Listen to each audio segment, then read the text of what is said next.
Happy Friday, everyone. Welcome back to Console Crapshoot, where we spin a wheel to play a random video game on original hardware.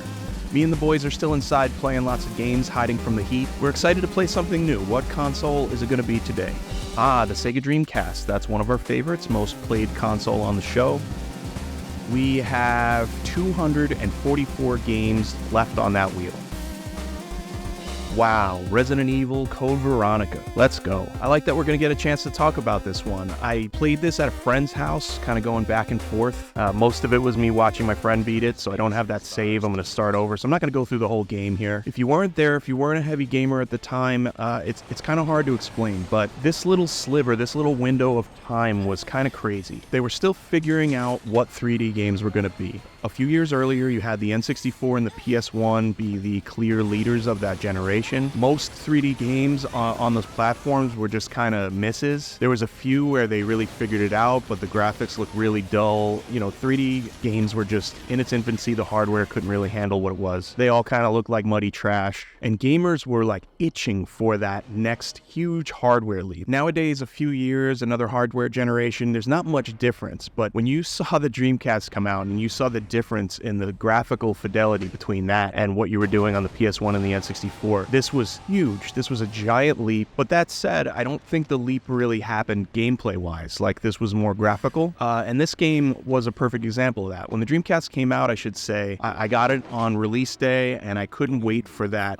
Resident Evil type game to come out on the Dreamcast. And at launch, that game looked like it was going to be Blue Stinger. Blue Stinger was like the next level in graphics. It was incredible looking. I should say looking. I bought Blue Stinger at launch. I was expecting Resident Evil. Wasn't quite there. It was fine. It was fun, but wasn't what I expected. But a year later, we got Resident Evil Code Veronica, and this thing was next level, super cinematic. The cutscenes were incredible for the time. And Resident Evil 1, 2, and 3 all kind of had the same look. They had this kind of pre-rendered still images. But Resident Evil Code Veronica was the first one that, we had the power here to make fully 3D rendered environments. So that lent to better gameplay, better camera angles. This is kind of the last iteration of the original Resident Evil formula, and it's the ultimate expression of that, I think. After this, the series rightfully, thankfully, changed and grew, and Resident Evil Code Veronica was kind of the first of many Resident Evil 4s.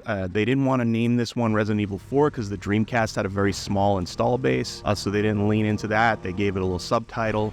Then they were working on another game that was going to be Resident Evil 4. That one ended up being super different and spun off into its own thing, which was called Devil May Cry. And then they made actual Resident Evil 4, which came out 5 years after this one and evolved into like a third-person shooter. And it was, it's a modern game. It still feels good. That game's a masterpiece. But again, what I was saying before is 5 years at this time period made such a huge difference. Now, onto the controls. The Dreamcast only had one analog stick. And this kind of controls like all the old Resident Evil games, and it kind of controls like trash. There was no kind of set button layout like there is now. None of the buttons feel right. None of it is intuitive. What the fuck is this piece of shit? I struggled really hard to kind of hit the right buttons. I kept fumbling and going with the wrong things. And steering your character, just turning, is kind of like one of those sitting advanced riding lawnmowers with the two levers, or kind of like playing Combat on the Atari. So controls are trash. Voice acting is really funny. You meet this whiny bitch of a man named Steve. You'll just end up disappointed if you rely on others. Believe me, I know. What was that all about? And the gameplay sort of consists of puzzles. It's like, find the thing that you need to get further. A lot of times those things are not obvious. You need to know that you can move this crate over so that you can climb. If you didn't know that, then you're just walking around going, what did I miss? And you're going over every inch of the game for sometimes days until you realize that you could have moved this crate and move on to the next part of the game. Now we can kind of just sit there and play along to a YouTube video when we get stuck, but that wasn't the case back then. Sometimes you were just stuck for a week and your friend came over and they were like, oh, here it is, and you felt stupid. You got a lot of really over-the-top mustache-twirling villains in these games. This guy's really, really funny. I am Alfred Ashford, Commander wonder of this space. It's really stressful, always running out of ammo. That's kind of one of the main things you're worried about in the game is like inventory management and finding enough ammo and not wasting ammo. I hate it, but that's kind of why I hate horror movies. I don't want to feel like this is happening to me. And that gameplay element does force that a little bit. Of all the silly things that are happening in this game, though, I find the most implausible thing to be that Claire starts to fall in love with Steve, sort of like. Shut up! I don't want to talk about it. He's so tortured. He's so mysterious. Steve. I get it. Dude's dad turned into a zombie and he had to kill him. But that cannot be enough to make you want to bone this dude. Oh, Steve.